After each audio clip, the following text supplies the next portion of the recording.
recording you. But Dr. Carver came to Dothan in 1938. He was the first speaker at the first Peanut Festival in Dothan, Alabama. And Dr. Carver, being an African American, was not allowed to stay in the hotels in Dothan because he was black.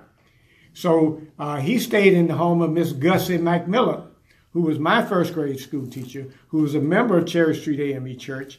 He stayed in her home, and she was a 1929 graduate of Tuskegee. It was called the Tuskegee School for Colored Teachers back then. And she graduated from there. But Dr. Carver came, gave a very wonderful message, and Dr. Carver was always a gentleman who just simply, you would have to think that he was from another world.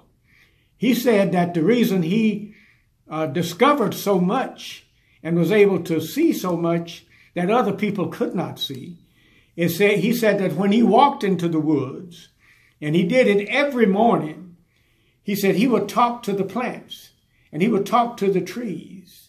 And he said they would reveal to him their secrets. And he was a brilliant man.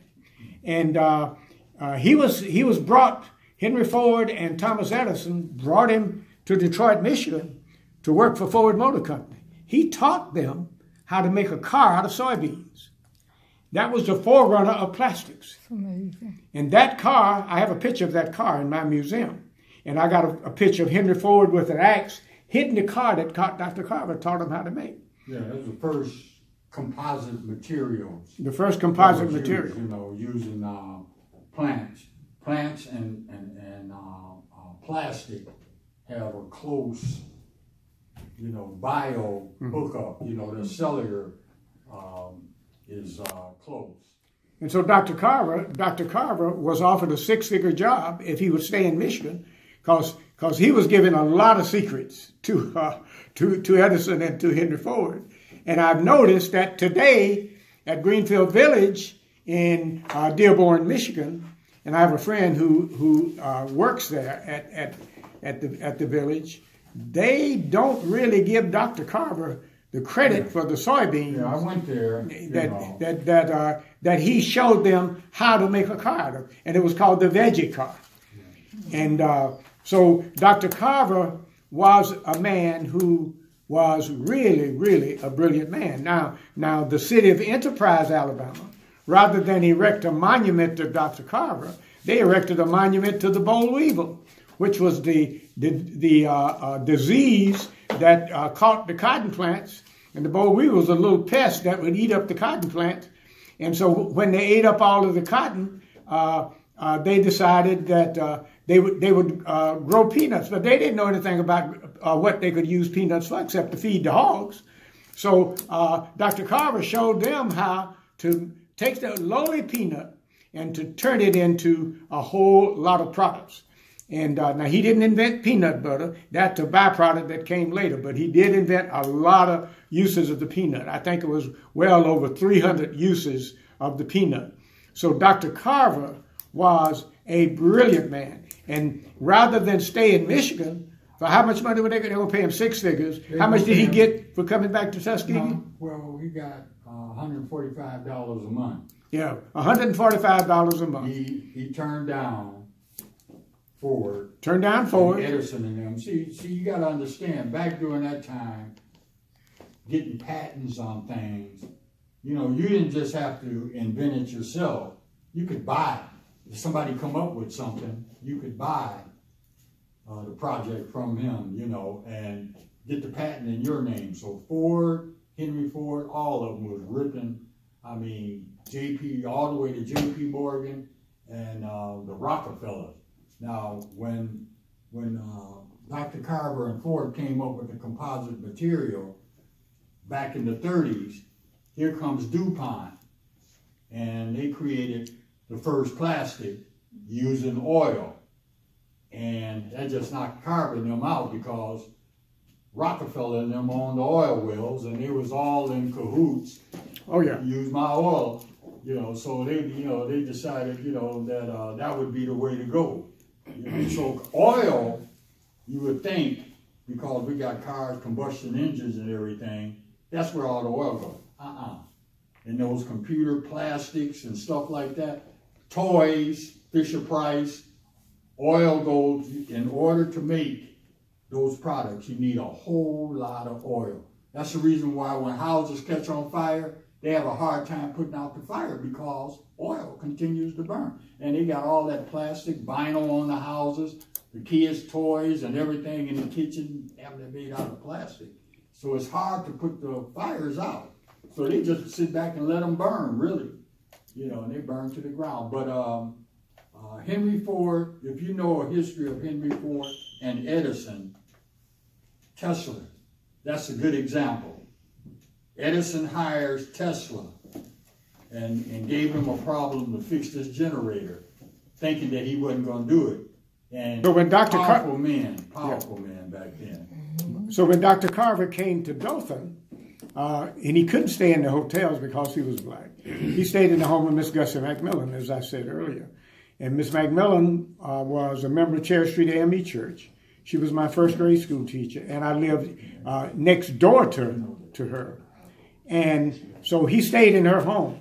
And so her home is now my museum of African American history in Dothan. So that's where he stayed when he came to Dothan for the first Peanut Festival in 1938. So anyway, up on the corner of the on the corner of the lot where we are going to build a monument, up on the corner is a yellow brick building that was the USO Club, USO, United Services Organization, which is an organization that entertains military people. There are USO clubs all over the world. Wherever America has soldiers, sailors, Marines, or whatever, there's usually a USO club where they can come and be entertained. And so that was the USO Club during World War II for black soldiers. And then the USO Club in Dothan for white soldiers was right on the corner of North Foster Street and East Buddy-Shaw Street, downtown. So that building is a very historic building. Not only was it the USO Club for black soldiers during World War II from 1941 to 1945, it also was the Dothan's first recreation center for black children. Now, when I grew up, we had no recreation center. There were no swimming pools for black kids, so we had to swim in the sewers, and so they had sewer holes around Dothan, and that was some pretty rough swimming. But we had nowhere else to swim, so and we called the swimming hole Stink Creek because it did stink, and so that's where we had to swim. But you know, we came through it, and so that building, we want to make that building the welcome center for the final leg of the Alabama Civil Rights Trail. And we envisioned the Civil Rights Trail coming down from Montgomery to Tuskegee, from Tuskegee over to where Rosa Parks' family had a home in Abbeville, Henry County, and then where I was born in Abbeville, and then 30 miles coming down to Dothan, and that would be the last leg of the Alabama Civil Rights Trail. That would be the southeastern leg. We're trying to build another monument for the Mobile area, Mobile Bay area, and so we're talking about that too, and you'll hear more about that. These phones are ringing, but anyway, Air conditioning, man. that would be the National Civil and Human Rights Monument. So that's in Pritchard, Alabama. We'll talk more about that. But let me just say this finally about NBCAR and why this monument project is so important at the Cherry Street AME Church on North Cherry Street and Adams, and North Cherry Street and East Buddy-Shaw. It's so important because tourism, civil rights tourism, is the largest money maker for the state of Alabama. It ain't Alabama and Auburn football. It ain't basketball. It ain't none of that. It ain't Tuskegee, Alabama State football. It's civil rights tourism. People come in from all over the world to Alabama because this was the epicenter of the civil rights movement. So what we want to do is do our part to let folks know that we also have a civil rights movement here. And then 5 years before the Montgomery bus boycott, I led a strike in Dothan at my high school, Carver High School, when I was 16 years old, because 2 white health officials came to Carver and accused the girls at Carver of giving venereal diseases to the soldiers at Fort Rucker, which was a lie. But they said it up on the stage, embarrassing our girls like that. And so Mr. Dickerson, my homeroom teacher, who's about 6'5", went up on the stage and got those 2 Houston County health officials, picked them up in there, and the kids were behind him, 1,000 of us behind him, yelling and screaming, "Kill him, Mr. Dickerson, kill him." And he took him out to Lake Street and threw him in the ditch. And the next day, the superintendent of schools, Mr. Bruce Flurry, who I knew and who was not very fond of black people, decided that he would, to get back at Mr. Dickerson, he would fire Mr. Dickerson. But he also wanted to fire other teachers who were from out of town, because he didn't want to have no out-of-town teachers.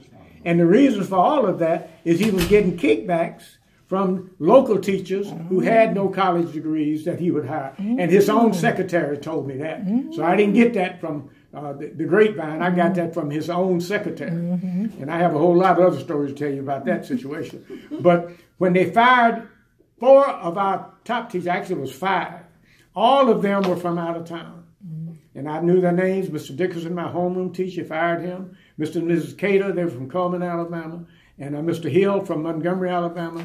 And there was a Mr. Black that they fired. I really didn't know him that well, but they fired those teachers. So it ended up being 5 teachers fired. And so I was president of the senior class. So we went on strike against the school. We shut it down.